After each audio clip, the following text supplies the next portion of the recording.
Eh bien, bonjour à tous. Merci de vous être inscrits à ce webinaire. Donc, une rapide introduction avant de passer la parole à Alexandre, Yann et Yves qui pilote l'Observatoire déchets pour faire un point sur les installations de traitement en Normandie. Les webinaires à Biomasse Normandie ont été mis en place depuis l'année dernière et on vous remercie parce que au fur et à mesure que on propose ces webinaires, il y a de plus en plus d'inscrits, donc on pense que ça répond quand même à une demande. Et pour nous, ça nous semble important de pouvoir mettre en place ces moments d'échange dans une période où on a moins l'occasion de pouvoir le faire physiquement. L'objectif pour Biomasse Normandie, c'est qu'on adresse à nos adhérents, on diffuse au maximum l'information qu'on compile dans le cadre de nos missions, de notre activité, et permettre à nos adhérents de mieux connaître aussi ce que l'on fait pour qu'on puisse derrière enrichir un peu plus nos échanges et nos interactions. Donc merci pour ça. Et il y aura donc le prochain webinaire, il aura lieu le 16 mars. Il portera sur la méthanisation et il aura pour thème vos questions, nos réponses. Et vous aurez un petit lien qui vous sera diffusé ultérieurement pour pouvoir faire remonter des questions. Et un dernier point sur le déroulé du webinaire, rappel des petites règles que tout le monde connaît bien maintenant, mais de bien penser à couper vos micros voilà, pour laisser une fluidité de diffusion de l'information.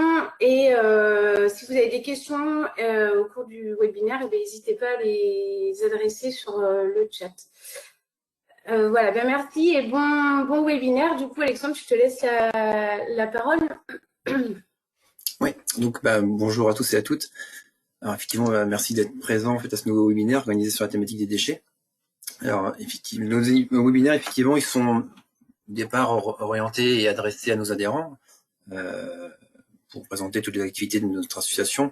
Mais là, celui-ci, on a décidé de l'ouvrir à toutes les collectivités locales, sachant que le sujet du traitement des déchets est un sujet qui est vraiment à l'ordre du jour, enfin qui inquiète un peu tout le monde. Et donc du coup, voilà, on voulait ouvrir ce webinaire à toutes les collectivités partenaires de l'Observatoire.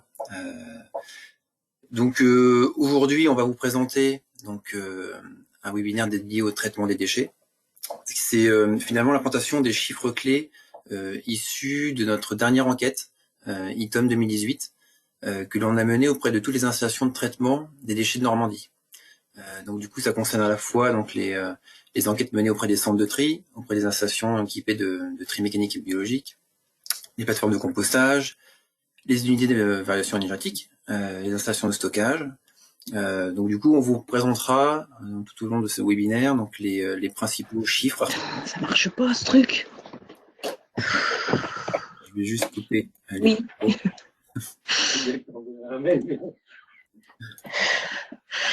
J'arrive pas à me connecter à un webinaire, fais chier. Ah, si vous êtes connecté, je vous rassure. Vous le voyez pas. Ah non, mais code d'accès. Ok. Je vais couper les micros comme ça. Donc du coup, si on reprend, la dame va nous reprendre en cours. Donc on va vous présenter voilà les différents chiffres clés en fait qui sont sortis de ces enquêtes dédiées et faites auprès des installations de traitement normandes. Et on va profiter aussi du coup de cette présentation de résultats pour vous annoncer quelques éléments de contexte, notamment des éléments de contexte réglementaire, quelques craintes aussi qu'on a identifiées et des opportunités aussi qu'on a pu identifier. Et ainsi que quelques éléments prospectifs pour vous montrer un petit peu les tendances à l'horizon 2020, 2025, 2030, de ce qu'on pourrait attendre et du coup de ce qu'il faudra certainement mettre en place en fait. Je ne rentre pas plus dans le détail. Cette présentation, on va la faire à trois. Donc du coup, il y a Yann et Yves vont me présenter chacun 2 parties. Et moi, je ferai la dernière partie et la conclusion. Donc Yann, du coup, je te laisse la main sur le centre de tri. Ouais, très bien, c'est bon. Alors bonjour à tous pour commencer. Donc moi je vais commencer par vous parler des centres de tri. Donc on en comptabilise 38 en Normandie, qu'on peut subdiviser en 2 sous-catégories finalement. Les centres de tri DMA, donc déchets ménagers à assimiler, et les centres de tri DAE pour les déchets d'activité économique. Donc dans un premier temps, je vais vous parler des centres de tri DMA. Donc alors, il y a un petit temps. Alors, juste une seconde, j'ai la main, mais ça met un peu de temps à charger. Oui, voilà, désolé. Donc, 11 centres de tri, comme je disais, ça représente une capacité totale d'environ 208 000 tonnes par an. En 2018, le tonnage entrant était de 185 000 tonnes. Alors, je vais faire un petit zoom sur la carte si vous voulez voir les centres de tri. Hop. Je vous laisse regarder. Donc, on voit qu'il y a 11 centres de tri et on voit également qu'il y en a 2, notamment Le Havre et Donville-les-Bains, qui vont avoir une compétence de tri des déchets ménagers assimilés, mais qui peuvent aussi recevoir des déchets d'activité économique. Pardon. Sur ces 11 centres de tri, la capacité globale utilisée, elle est d'environ 89%. Sur ces 185 000 tonnes de tonnage entrant, il y a environ 160 000 tonnes qui proviennent de la collecte sélective des collectivités. Et le tonnage restant, donc ça fait environ 25 000 tonnes, c'est des déchets d'activité économique. Et donc c'est ces 2 fameux centres de tri-là qui ont un peu cette double compétence. Sur les déchets, en fait, 96% de ces déchets, ils sont en provenance des collectivités normandes. Et donc, on voit que finalement, ces 11 centres de tri, ça permet de bien absorber finalement la production normande en 2018. Il y a juste un petit point d'attention sur le taux de refus de tri qui est en hausse sur la majorité des installations. Et donc, les refus de tri, finalement, ça correspond à tout ce qui se retrouve sur ces centres de tri, mais qui n'était pas dans les consignes de tri. Donc, ça représente quand même une augmentation notable en 2018. Ensuite, il y a eu quelques petits changements assez notables, notamment sur l'ex-Basse-Normandie. Donc là, on voit deux petites photos où c'est des sites qui finalement ont vu un incendie se passer. Donc ces 2 incendies, ils ont eu lieu en fin 2018 sur le site de GDE à Rocancourt et en mai 2020 sur le site de Donville-les-Bains qui est exploité par Sphère. Donc ces 2 incendies, en fait, ça a provoqué une perte de capacité de 56 000 tonnes par an. Donc c'est assez notable sur la capacité totale, quoi. Ça représente près d'un quart. Et en fait, ces deux événements ont obligé finalement ces centres de tri à devoir exporter les flux de déchets vers des régions limitrophes pour les envoyer finalement sur 2 centres de tri. Donc, par exemple, le GDE a envoyé les déchets vers l'Eureux en Bretagne et au Mans en Sarthe. Et Donville-les-Bains a fait la même chose sur des centres de tri dans des départements limitrophes. Donc, pour pallier finalement un peu à ce problème de centres de tri qui ne sont plus là et qui obligent d'envoyer les déchets ailleurs, il y a 2 nouveaux projets qui sont en cours, donc notamment un à Colombelles, qui est le SPL Normand Tri, qui est porté par 14 collectivités de Normandie, plutôt situées sur l'ex-Basse-Normandie. Et c'est un plutôt très gros projet car la capacité, ça va être de 55 000 tonnes par an, donc c'est quasiment, ça comble quasiment la capacité qui a été perdue sur les 2 centres de tri qui ont brûlé. Donc c'est un projet qui est prévu pour sortir à l'horizon 2023. Et l'autre projet, du coup, il s'agit du projet porté par l'exploitant Sphère à Villedieu-les-Poêles, et finalement qui est un peu là pour remplacer le site de Donville-les-Bains, et celui-ci aurait une capacité d'environ 40 000 tonnes par an. À savoir que sur ce site-là, il y aura peut-être un point d'attention à faire sur le gisement que le centre de tri va aller chercher, parce que la SPL Normandie va capter beaucoup de collectivités finalement de l'ex-Basse-Normandie. Et ce centre de tri-là va potentiellement être obligé de capter un peu le gisement sur les départements limitrophes ou vraiment du sud de l'ex-Basse-Normandie. Par ailleurs, notamment avec le projet SPL Normandie, on a des petits centres de tri, notamment ceux de Cavigny et Tour-la-Ville, qui vont être probablement reconvertis en quai de transfert et centre de production de CSR, dans le sens où le gros centre de tri finalement qui va être situé à Colombelles va pouvoir absorber les déchets d'une grande partie de ces collectivités-là, et du coup ces sites-là n'auront plus vraiment lieu d'être.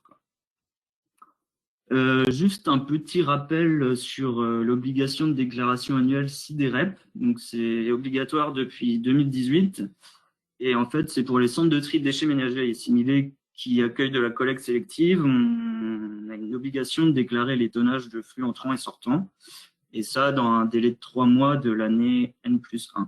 Et donc c'est important de le faire dans le sens où nous derrière on peut récupérer les données pour l'observatoire et pouvoir un peu analyser tout ça. Donc voilà, je vous ai parlé des centres de tri DMA. Maintenant, je vais vous parler des centres de tri DAE, donc de déchets d'activité économique.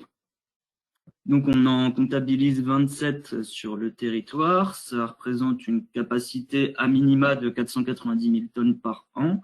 Donc je dis à minima parce que je vais revenir là-dessus, mais c'est une capacité qui est estimée. Et le tonnage entrant qui a été renseigné dans les enquêtes, il est de 205 400 tonnes en 2018. Donc en fait, on parle de à minima dans le sens où on a un taux de réponse aux enquêtes sur ces centres de tri qui est pas du tout satisfaisant, parce que on n'a pas suffisamment de retours, et on a parfois des retours qui sont pas complets finalement. Donc sur ça, pour nous, c'est difficile d'estimer la capacité totale et d'avoir vraiment une bonne vision de ce que ça représente sur le territoire normand. Et ça, c'est un constat qui est assez récurrent. C'est pas que pour les enquêtes ITOM. Là, on a lancé une enquête en fin d'année dernière sur les données 2019. Et sur ces centres de tri-là, on atteint un taux de réponse de 48%. Donc, c'est moins d'un centre de tri sur 2 qui répond à ces enquêtes-là. Donc, c'est assez compliqué, quoi. Si on s'intéresse, pardon, c'est un peu de temps, aux déchets qui rentrent sur ces centres de tri-là, à 87%, ils proviennent de Normandie, et les 13% restants sont répartis entre la région Île-de-France à hauteur de 5%, les Hauts-de-France, la Bretagne et les Pays de la Loire à hauteur de 2%, et les autres régions françaises qui cumulent à 2% également. Donc ce qu'on peut retenir vraiment sur ces centres de tri DAE, c'est clairement le manque de participation des exploitants aux enquêtes, et pour ça on a plusieurs pistes d'amélioration qui peuvent être de rassurer les exploitants dans l'utilisation des données qu'on a. On ne va pas cibler un site et puis exposer les données comme ça. C'est aussi de se reposer sur les enquêtes collecte qui existent pour croiser avec les infos qu'on peut recevoir. C'est aussi d'essayer de mobiliser les fédérations auxquelles sont adhérents les exploitants pour avoir un soutien dans le sens où on a besoin de ces réponses-là. Et finalement, toutes ces réponses, toutes ces informations qui nous manquent, c'est assez compliqué, où on ne peut pas finalement caractériser les flux entrants et sortants et les déchets triés et expédiés qui sont sur le territoire normand. Et ça peut bloquer dans le sens où on ne peut pas développer de projet d'économie circulaire ou développer tout autre de projet qui pourrait utiliser ce gisement-là. Donc c'est pour ça que c'est plutôt très important qu'on ait ce retour d'information-là sur les centres de tri de déchets d'activité économique. Donc voilà, je vais laisser la main à Yves.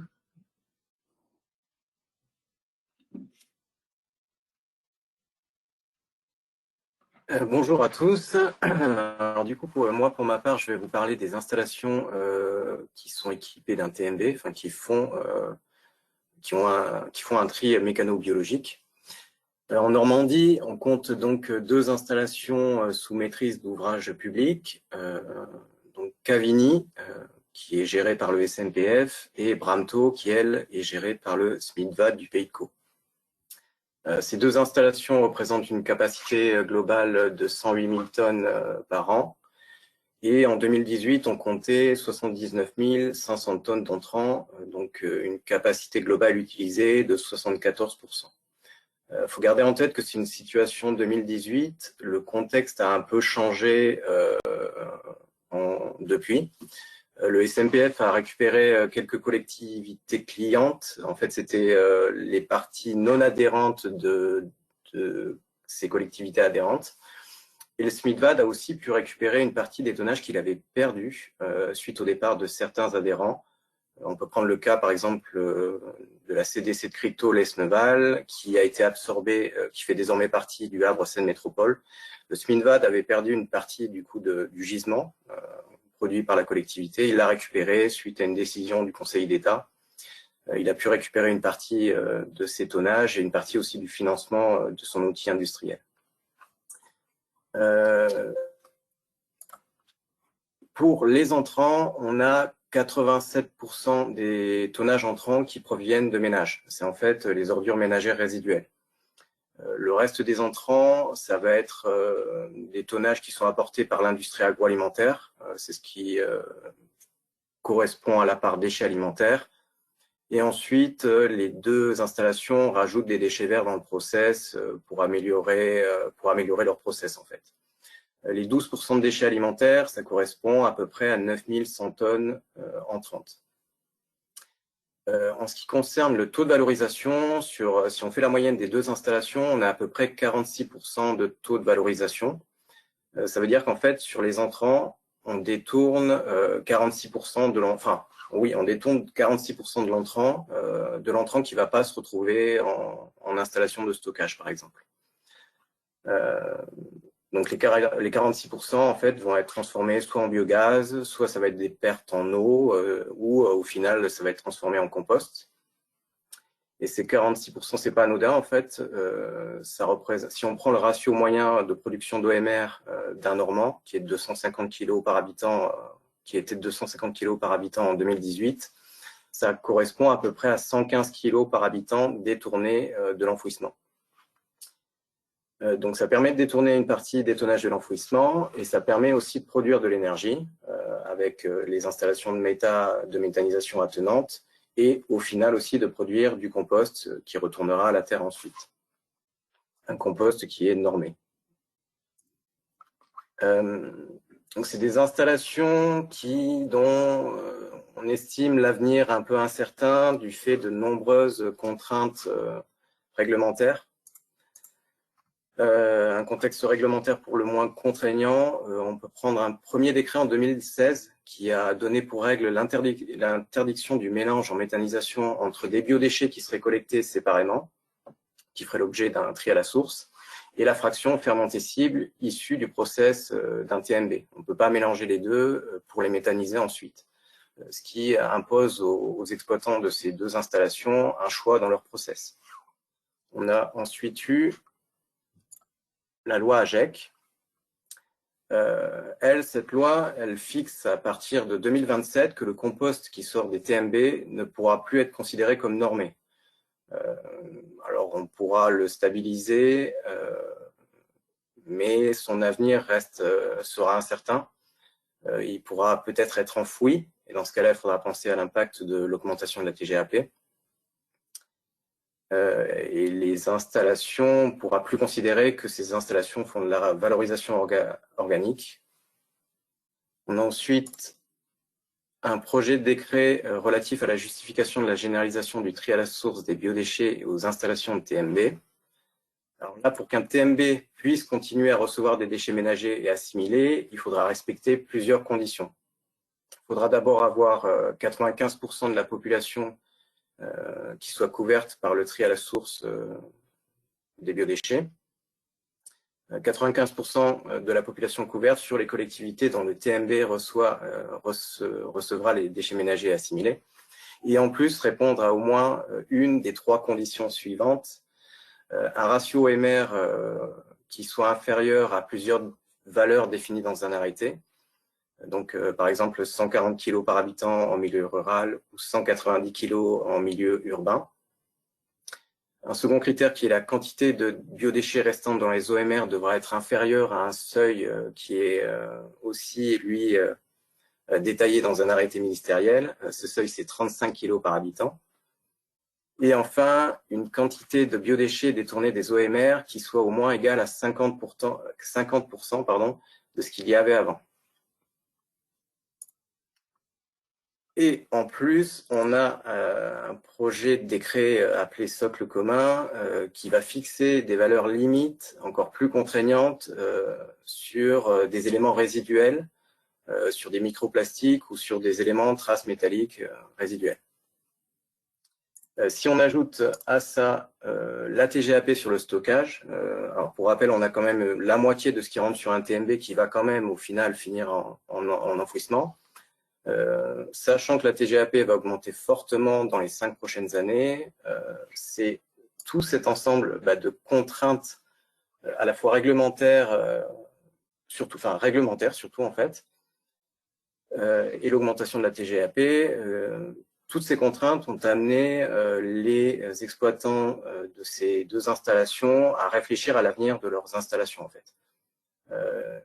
Il y a des réflexions en cours pour voir ce qui peut être fait des refus de tri, pourquoi pas une valorisation en CSR, un arrêt du bioréacteur stabilisateur et peut-être un projet d'installation d'un déconditionneur des biodéchets issu de la collecte séparée, et voir comment gérer le digestat, comment stabiliser aussi le digestat avant son enfouissement. Donc c'est un ensemble de toutes ces contraintes qui font que l'avenir de ces 2 installations va se jouer là dans les 5 à 7 prochaines années. Un contexte qui n'est pas très favorable au TMB, pour résumer.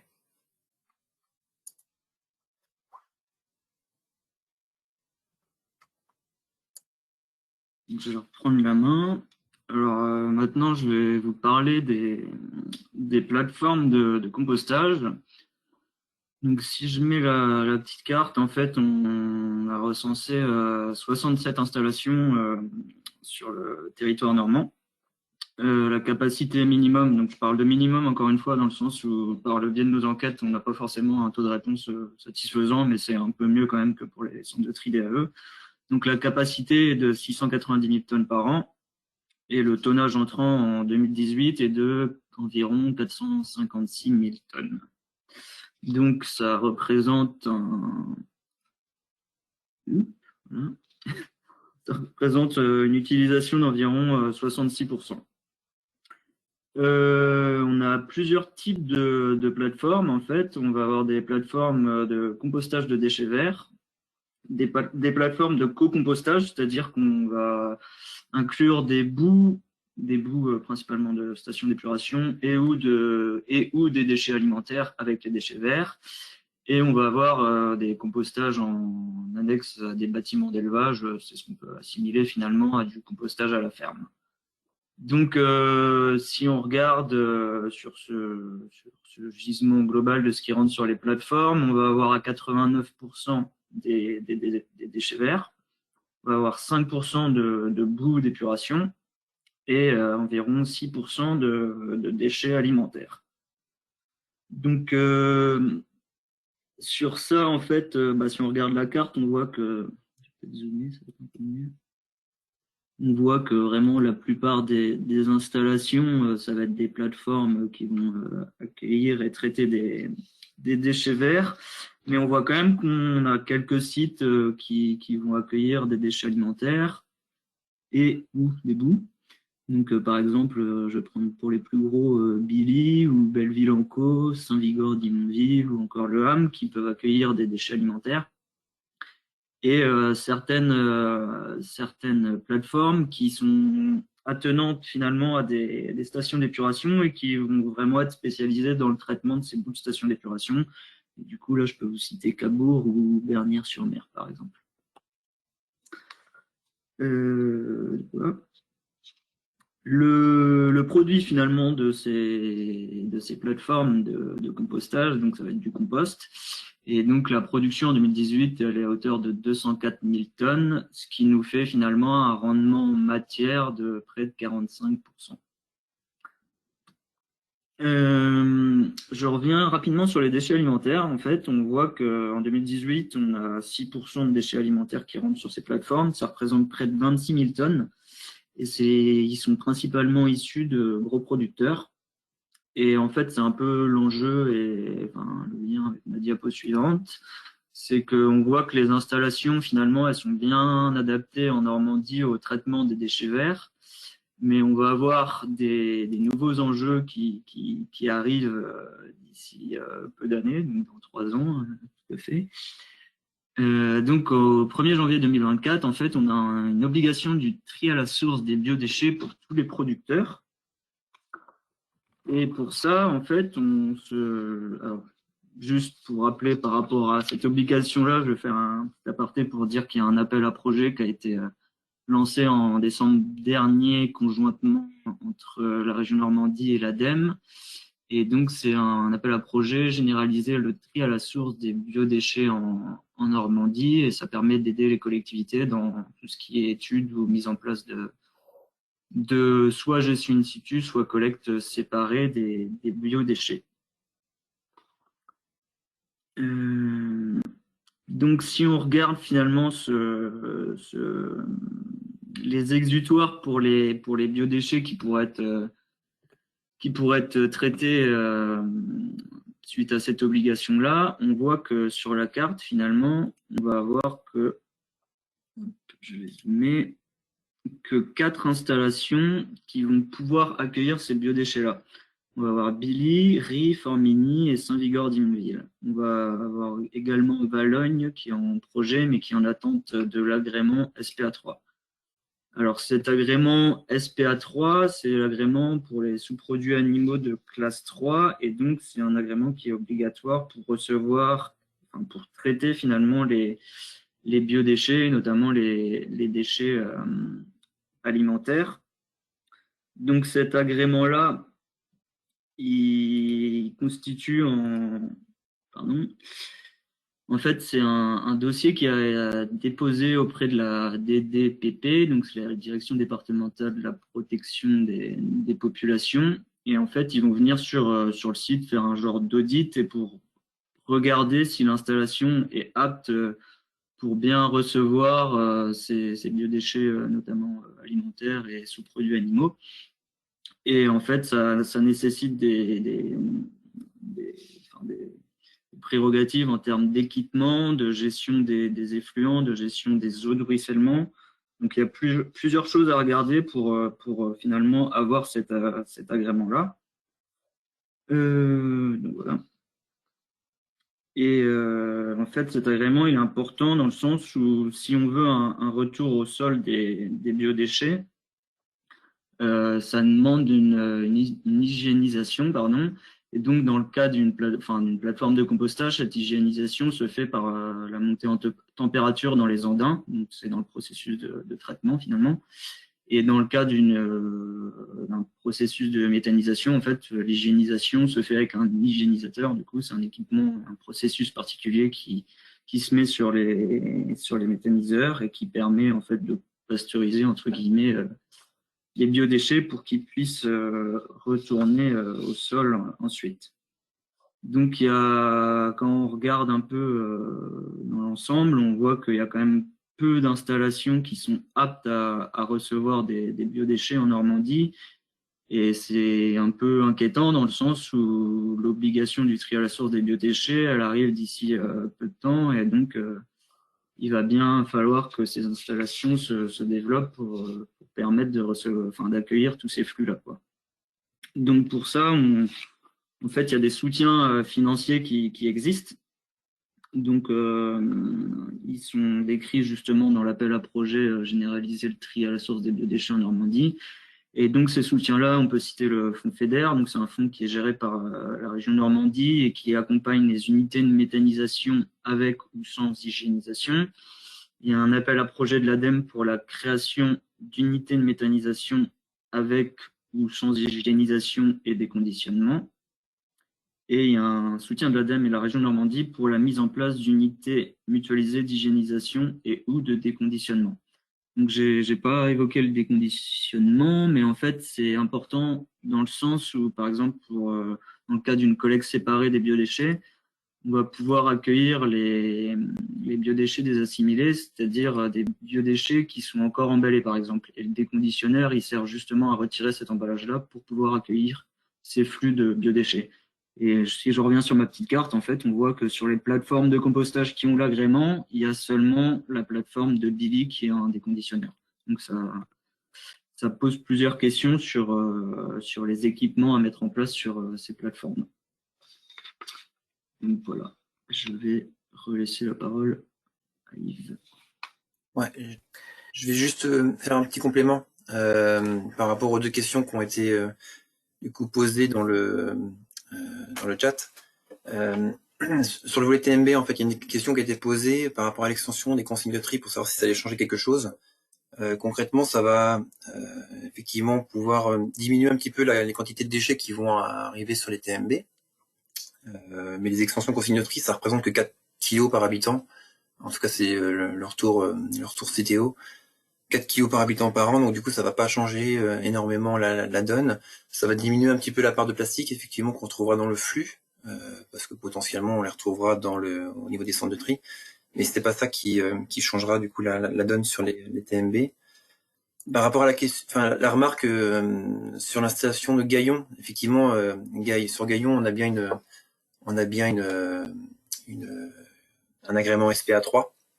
Là, sur la carte, c'est vraiment une carte qui représente toutes les installations de méthanisation et de compostage qui ont l'agrément SPA3, donc qui permettent du coup d'accueillir tout type de biodéchets, que ce soit des biodéchets végétaux ou des biodéchets carnés. Et effectivement, on voit dans l'heure que Biogaz de Gaillon est finalement une des rares installations qui peut accepter des biodéchets, enfin tout type de biodéchets. Et une autre question, est-ce que les installations de méthanisation sont soumises aux mêmes contraintes pour accepter les biodéchets, donc sous-entendu que plateforme de compostage, elles sont soumises oui, par rapport à l'agrément, c'est les mêmes contraintes. La contrainte supplémentaire qu'on a sur une installation de méthanisation, finalement, ça repose sur le fait qu'il faut aussi un hygiénisateur, de façon comme disait Yann tout à l'heure, à pasteuriser la matière. Parce que dans une installation de méthanisation, on va monter en température jusqu'à peu près 40 degrés, et ça suffit pas en fait pour hygiéniser la matière. Alors qu'en compostage, on va monter à plus de 80 degrés pendant plusieurs jours, ce qui fait qu'on va du coup détruire toutes les bactéries pathogènes et tous les virus. Donc voilà, c'est la contrainte supplémentaire qu'on a sur une installation de méthanisation, finalement, c'est d'avoir cet équipement supplémentaire en fait. Donc voilà pour les questions qui avaient été posées. Je te redonne la main du coup, Yves, pour les UV. Ouais. Les unités de valorisation énergétique, on en compte 4 en Normandie. On a donc Colombelles dans le Calvados, Guichainville dans l'Eure, et en Seine-Maritime, on a Saint-Jean-de-Folleville et Le Grand-Quevilly. Ces 4 UVE représentent une capacité de 762 500, et en 2018, le résultat des enquêtes nous a donné un tonnage entrant de 735 000 tonnes entrantes. Ce qui fait qu'on a une capacité utilisée de 96%. Et en fait, les 4% restants, la marge est très très faible parce que en cas de dysfonctionnement de l'installation, il y a aussi des périodes de maintenance. On voit qu'en fait le vide de four est très très faible. C'est en gros des installations qui sont très fortement sollicitées. Sur ces installations, on a une majorité de déchets ménagers. Les OMR représentent 73% des entrants. Et ensuite, on a surtout des DAE en mélange, des DMA en mélange, c'est en fait des encombrants incinérables, et après quelques refus de tri. Et on a aussi des dasseries entrants sur 2 installations qui sont habilitées à traiter les déchets d'activités de soins à risque infectieux. Ces déchets proviennent à 98% de Normandie. On n'importe pas spécialement de déchets sur ces installations, hormis quelques tonnages de dasseries qui peuvent provenir de très loin. Je crois qu'on a des entrants sur une des installations de dasserie qui proviennent de Guyane française. Mais pour la grande majorité des installations, les flux sont intranormands. Quelques petits rappels, le coût de l'incinération est supérieur à celui de l'enfouissement. On a quelques recettes de soutien Citeo pour la valorisation énergétique des emballages, du papier ou des plastiques qui seront incinérés. Et enfin, le principal rappel aussi, c'est le fait que cette filière sera bien moins impactée par l'évolution de la TGAP. L'augmentation de la TGAP sur l'incinération n'est pas comparable à l'augmentation qui va être connue pour les centres d'enfouissement. On n'est pas du tout dans les mêmes évolutions. Tout du moins, la TGAP sera bien moins importante sur l'incinération que sur l'enfouissement en 2025. C'est des installations donc, qui traitent des flux normands et qui produisent aussi de l'énergie. En production d'énergie, sur les 4 installations, on estime que la production d'énergie équivaut au chauffage de 74 000 foyers. Certaines installations sont reliées à des réseaux de chaleur.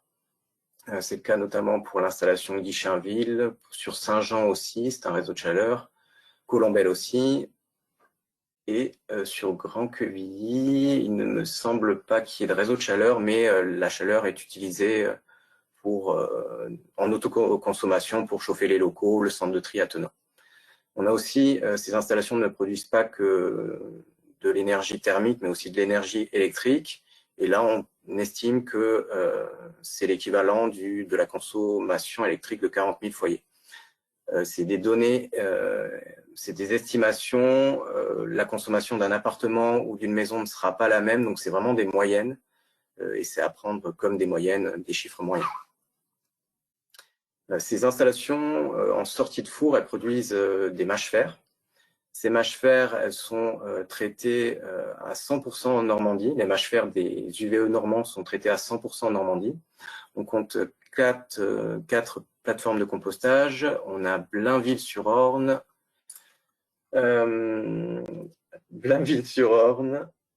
et je vais perdre la mémoire. Je ne vais pas me rappeler des 4, je suis désolé. 4 plateformes de maturation qui accueillent 234 000 tonnes. On a aussi en fait des entrants qui proviennent d'UVE d'Île-de-France. Ça représente près de 35% des mâches-fer qui proviennent d'Île-de-France.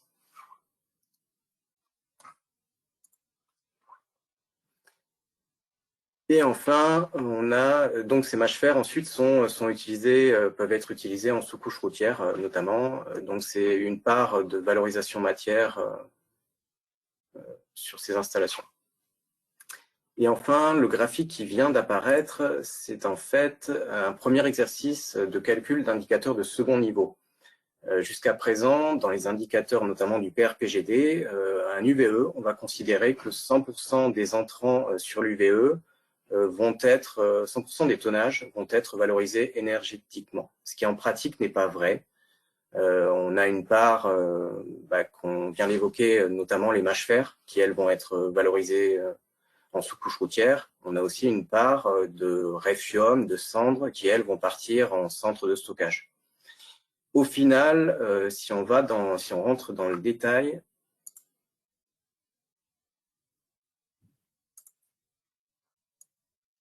on considère qu'on a à peu près 75% des entrants qui sont valorisés énergétiquement, un peu plus de 20% des entrants qui vont au final être valorisés en tant que matière et 3% qui part en stockage.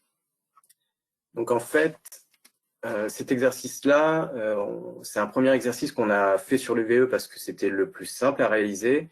mais à terme, on compte le faire sur d'autres filières, notamment sur les TMB, où l'exercice peut être intéressant. Mais par contre, cet exercice, il suppose quand même d'avoir des informations qui sont transmises par les exploitants des installations, des informations qui soient précises pour qu'on puisse réaliser ce type de graphique et vous le proposer ensuite.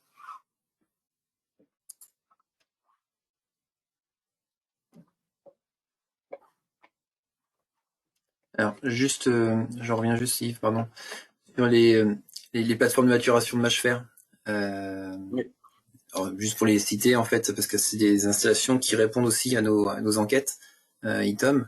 C'est à la fois les installations qui sont situées à Blainville-sur-Orne, donc c'est pour la région, c'est plutôt pour le centre de tri, enfin l'usine d'incinération de Colombelle.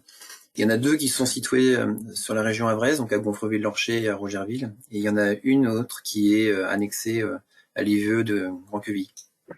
Et effectivement, sur les 234 000 tonnes de mâche-fer qui ont été accueillis en 2018, il y en avait 82 000 qui venaient de l'Île-de-France.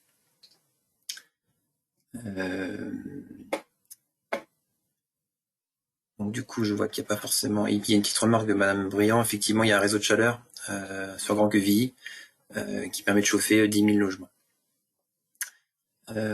Donc si on continue, s'il n'y a pas d'autres questions, sur les installations de stockage de déchets non dangereux. En Normandie, du coup, en fin 2018, il y avait 12 ISDND qui étaient en fonctionnement, répartis de façon assez homogène en fait sur l'ensemble de la région. On avait une capacité totale de 1 280 000 tonnes et on en a du coup enfoui 1 190 000 tonnes. Donc, ce qui montre bien que, comme les UVE, en fait, le taux de remplissage de ces installations est quand même très complet. Le vide de fouille est quand même très très faible. On a 7% seulement de marge. Ça s'est accentué un petit peu avec la fermeture des quais, du coup, quais sur sol, fin 2018. Et puis maintenant, il y a Gonfreville-Lorcher aussi qui a fermé.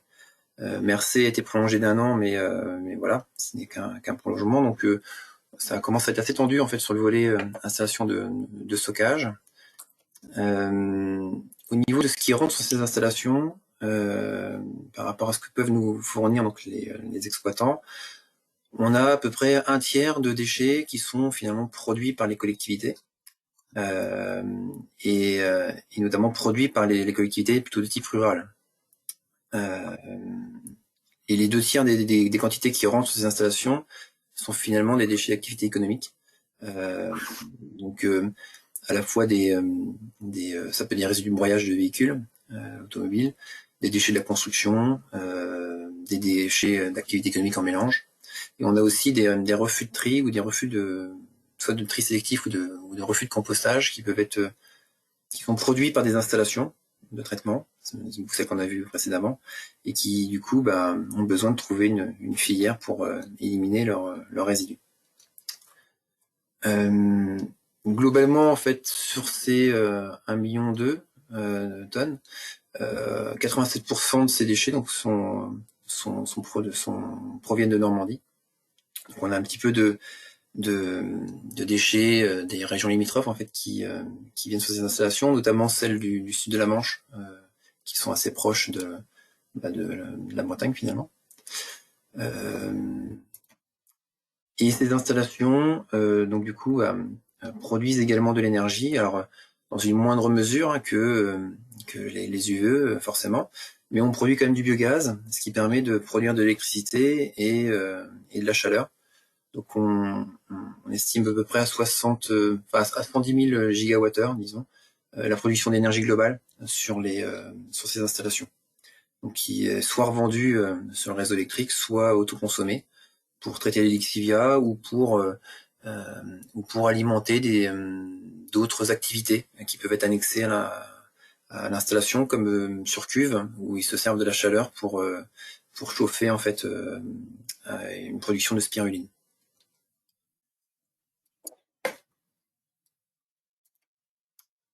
Alors, cette filière, donc elle est sous forte tension, hein, ça, je pense que tout le monde est au courant.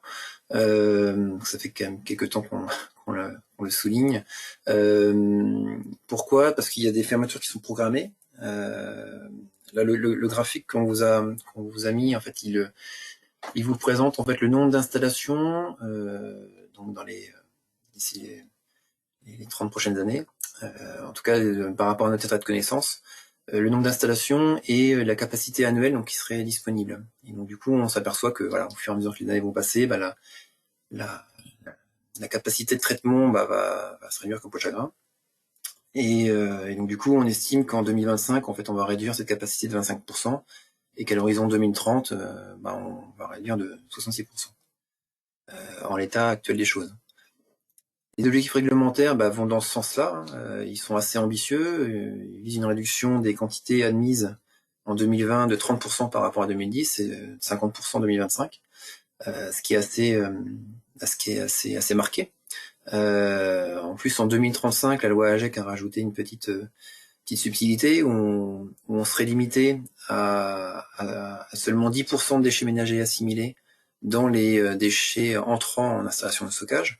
Donc ça fait pas beaucoup. Ce qui fait que si on projette en fait les données 2018 à 2020, hein, pour voir par rapport au premier objectif, il faudrait détourner 2000 tonnes de déchets du stockage. 200 000 tonnes, pardon. 200 000 tonnes. Donc, bon, avec la crise sanitaire, il y a eu moins de production, donc en 2020, peut-être qu'on atteindra cet objectif. Mais bon, tout laisse à penser que cette crise va passer dans les prochains mois et qu'on va reprendre une activité normale. Donc, si on ne change pas nos façons de gérer les déchets, concrètement, on va se retrouver avec des difficultés pour trouver des installations d'élimination. Sachant que voilà, quand on regarde les données 2017-2018, on a pu noter en fait qu'il y avait une augmentation des quantités admises en ISDND, alors que voilà, il faudrait plutôt tendre à les diminuer. Ça se rajoute donc du coup la hausse de la TGAP, donc on a aussi plusieurs fois évoqué. Là, ce graphique-là, vous avez déjà dû le rencontrer, il montre en fait l'évolution du coût à la tonne de la TGAP pour le stockage. Où concrètement, on est aux alentours de 20 euros, enfin on était aux alentours de 20-30 euros, on va passer à 65 très rapidement d'ici 2025. Ce qui fait que, à l'occasion de la commission consultative du plan régional, donc du PRPGD, on a pu faire en fait une prospective à 2025 sur les coûts de traitement des déchets résiduels pour les collectivités. Alors une prospective qui portait à la fois sur les UVE et les ISDND, donc vraiment à l'échelle de la région. On a pris en compte un certain nombre de paramètres. Alors je ne vais pas tous les énumérer, mais on a pris en compte une légère diminution des flux de déchets résiduels gérés par les collectivités. On a pris en compte l'évolution de la population, enfin pas mal de paramètres comme ça, et puis forcément des évolutions sur les coûts de traitement des déchets et les coûts de TGAP. Et ce qui fait qu'à l'horizon le coût 2025, on peut estimer que le coût de traitement des déchets résiduels, donc à la fois OMR tout venant, hein, vraiment les déchets résiduels gérés par les collectivités, ce coût de traitement devrait augmenter de 35% par rapport à 2018. Et ça représente une augmentation, rien que sur ce poste, de 10 euros par habitant. Ce qui fait que c'est assez considérable. Il est assez marquant en fait pour les collectivités qui n'ont pas d'autre choix que de faire appel à du stockage pour leurs déchets résiduels.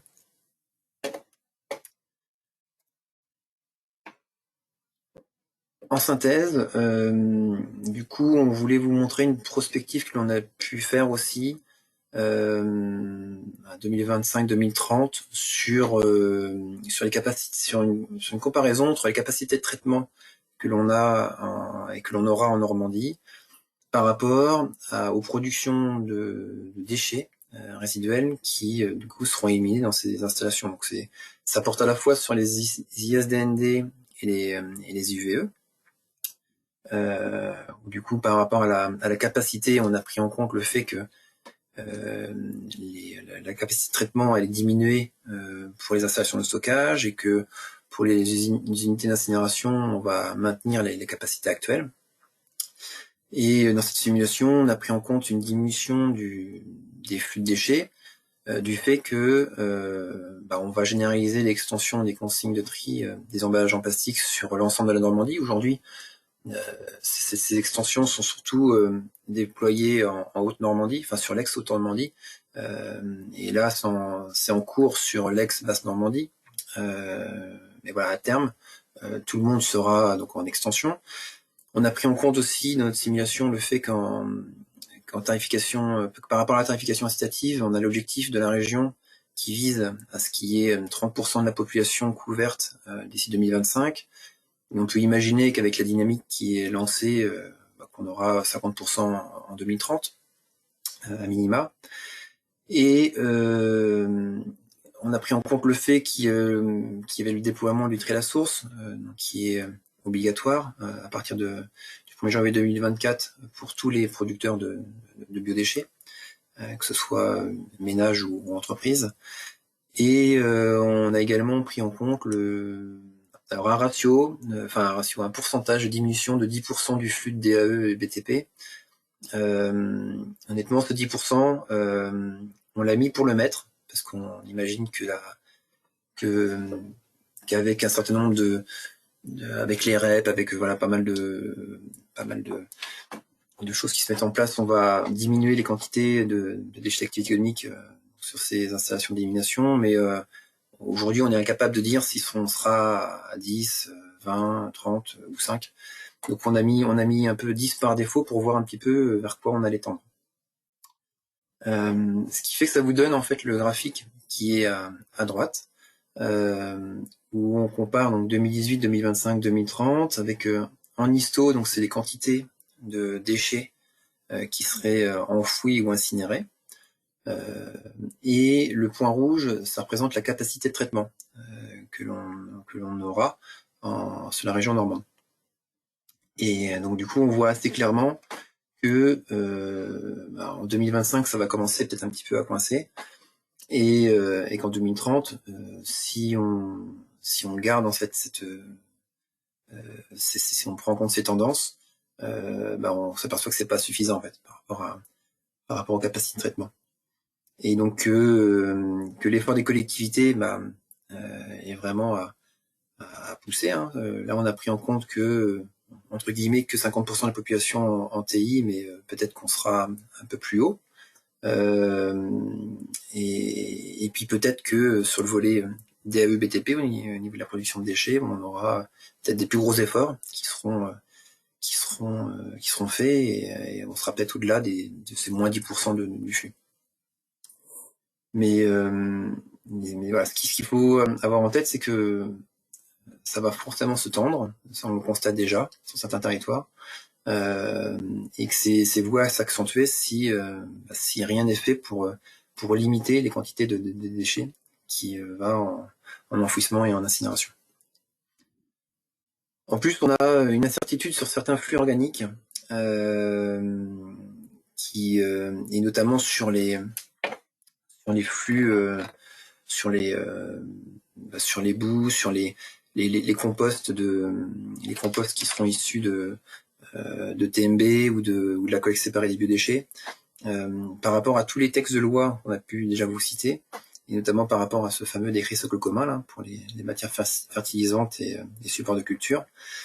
Ces textes en fait représentent quand même une forte menace, parce que en fonction de ce qui va sortir et en fonction des différents seuils qui vont être imposés, on risque du coup derrière d'avoir des difficultés en fait pour retourner la matière organique au sol.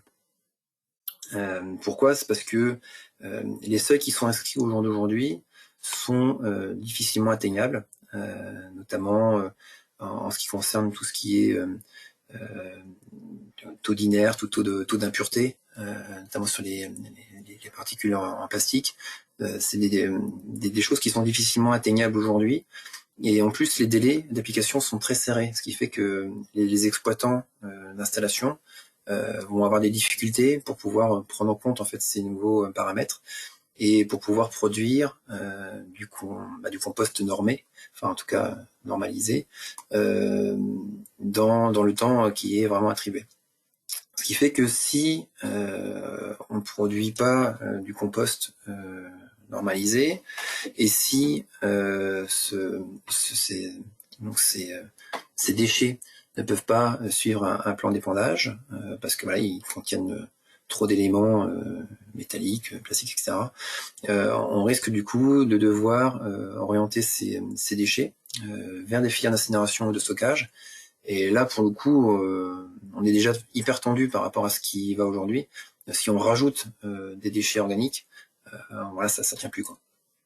Ce qui fait que il y a une forte mobilisation en fait depuis la fin d'année là des professionnels pour mettre en avant en fait les différents enjeux techniques, financiers, environnementaux en fait, de la filière, pour montrer en fait que les seuils déjà ne sont pas adaptés, que les délais d'application sont trop courts pour que la filière puisse rebondir.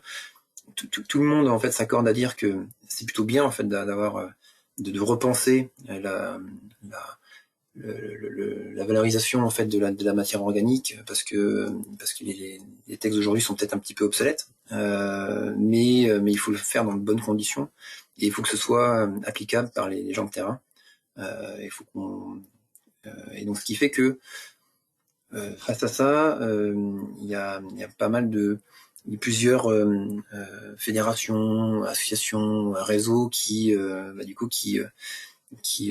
font des notes portées à connaissance en fait au niveau des ministères pour sensibiliser, pour montrer en fait que ça risque on risque de se remettre une balle dans le pied concrètement. Et donc du coup dans ce cadre-là, nous en tant qu'adhérents au réseau interprofessionnel des sous-produits organiques qui s'appelle RISPO, on a participé donc dans le cadre de l'observatoire à la rédaction en fait d'une note, d'une contribution qui porte notamment sur le volet traitement-élimination, pour mettre en avant le fait que déjà à l'horizon 2025-2030, on risque d'avoir des difficultés en termes de capacité de traitement sur la région de Normandie. Et donc si on devait rajouter 30 000, 50 000 tonnes de boue dans ces installations, parce qu'elles peuvent plus retourner au sol, que concrètement voilà, ça risque de fortement coincer et que ça passera pas, quoi, concrètement. Donc vous sauriez en fait que l'observatoire ça sert aussi à ça, ça sert aussi à faire remonter de l'information de terrain qui viennent au départ des collectivités, des exploitants d'installation, mais de faire remonter ces éléments au niveau des ministères pour justement essayer de préserver des filières qui marchent quand même dans leur ensemble plutôt bien.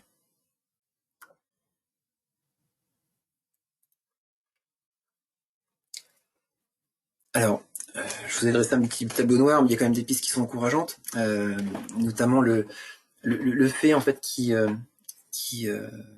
que les territoires s'organisent quand même pour développer la prévention, chose qu'on n'avait pas il y a 5-10 ans encore, ou très peu.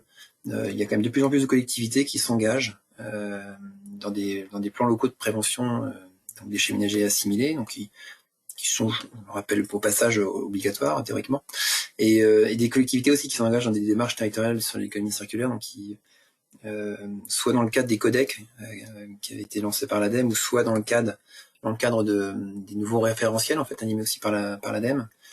Et ça c'est plutôt des bonnes choses en fait, parce que ça conduit à ce que les usagers en fait aient toujours cette sensibilité environnementale et du coup à appliquer les bons gestes de tri ou de prévention. Et il y a aussi des collectivités qui s'engagent dans des actions avec des spécialistes du changement de comportement, de façon à adapter leur communication et à vraiment cibler les leviers qui permettent du coup d'agir sur le comportement de leurs usagers. Donc ça c'est plutôt aussi des choses qui sont très intéressantes. Il y a nécessairement donc du coup le déploiement de la tarification incitative avec l'application du principe pollueur-payeur, et puis le déploiement du tri à la source. Ça c'est forcément des de nouveaux dispositifs en fait, que ce soit sur le financement ou sur la pratique du geste, qui vont diminuer les quantités de déchets qui vont envoyer vers les unités d'élimination. Donc c'est des déchets que l'on va orienter plutôt vers des filières de valorisation. Donc c'est plutôt une très très bonne chose. Et juste pour rappel, mais ça, je pense que tout le monde a vu passer l'information, il y a des appels à projets qui ont été lancés par l'ADEME et la région Normandie pour soutenir les collectivités dans le cadre de leur démarche. Et les autres pistes encourageantes, c'est la mise en œuvre donc de nouvelles filières de valorisation. Donc, ça passera donc par le déploiement d'installations qui vont pouvoir valoriser les biodéchets, mais c'est aussi la mise en place des nouvelles REP. Il y a la REP BTP qui commence à se dessiner, qui va forcément avoir un impact assez fort sur les productions donc des professionnels. Il y a des REP aussi, jouets, articles de sport, articles de bricolage et de jardin. Enfin, il y a un certain nombre de REP qui vont aussi agir en fait sur le geste de tri et sur le comportement de la consommation en fait des particuliers. Le développement du tri 7 flux aussi auprès des activités économiques, ça va nécessairement aussi diminuer les quantités de déchets résiduels produites par ces entreprises. Et le développement aussi de la filière CSR qui commence à pointer le bout de son nez, avec des projets normands, ce qui permettra donc de valoriser sous forme d'énergie une partie de ces déchets, et qui permettra aussi de valoriser sur le territoire des déchets que l'on produit au lieu de les envoyer à l'export. Je vais juste faire un petit zoom sur cette fameuse carte pour vous montrer. C'est une carte qui sera mise à disposition en fait de nos adhérents et puis des collectivités dans le cadre d'une lettre d'info que l'on est en train de finaliser. Et cette carte en fait elle montre les projets de CSR donc qui sont soit en projet soit en réflexion donc sur la Normandie. Ça montre à la fois les installations de production de CSR et les installations de consommation de CSR. Et sur cette carte, on a aussi fait figurer les installations qui sont plus destinées aux déchets de bois. Parce que suite à la fermeture du PM Chapelle d'Ablé, la très grande majorité des déchets de bois qui sont captés en déchetterie, du coup maintenant partent à l'export, parce qu'on n'a plus de solution locale de valorisation de ces déchets.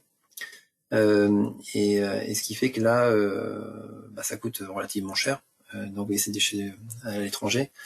Et là, dans les années à venir, on va avoir un certain nombre d'installations qui vont pouvoir capter ces déchets de bois. Donc soit pour refaire des panneaux de particules. C'est le cas de l'INEX là, qui a lancé une installation l'année dernière, qui va monter en puissance tout au long de l'année.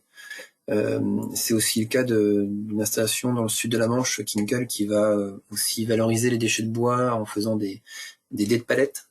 C'est les petits cubes en fait qui servent du coup à consolider les palettes. Donc ça c'est un projet qui devrait voir le jour à court terme. Et donc du coup à terme donc ces déchets de bois seront valorisés en Normandie et ne partiront plus à l'export et puis ne se retrouveront pas non plus en enfouissement parce qu'il y a encore quand ça peut pas partir à l'export, aujourd'hui ça peut finir à l'enfouissement. Donc autant de projets qui devraient voir le jour à moyen terme, disons, court et moyen terme, et qui permettront d'éviter que des déchets résiduels, enfin considérés comme résiduels du coup, aillent vers de l'élimination. Donc voilà ce que je pouvais vous dire sur les pistes.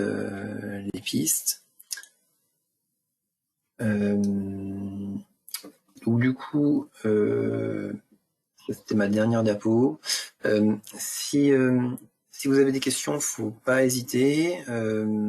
Juste en précision, par rapport à tous ces chiffres clés en fait qu'on vous a exposés, on a réalisé une synthèse qui est en cours de validation auprès de nos financeurs. Elle sera disponible la semaine prochaine. Donc on l'enverra à tous nos adhérents et on la mettra en ligne donc par différentes voies, donc soit sur notre site internet, soit sur le site NECI, la région ADEME. Et donc du coup vous y retrouverez donc les éléments qu'on vous a présentés, plus d'autres éléments parce qu'on ne pouvait pas tout présenter sur un format d'1 heure. Si vous avez des questions, n'hésitez pas à les poser dans le chat. Ou même par voie orale, peut-être que du coup, ces présentations de capacité et de saturation d'installation ou d'évolution projetées appellent peut-être des réflexions, des remarques, des retours aussi de collectivités qui sont peut-être déjà confrontées à ça. Enfin, ça peut être justement l'occasion d'échanger sur ces éléments-là avant d'aller manger.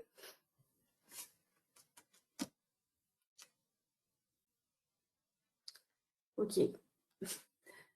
Bon, après, c'était assez dense en information, donc je sais pas, il faut peut-être le temps que quelqu'un puisse digérer. En tout cas,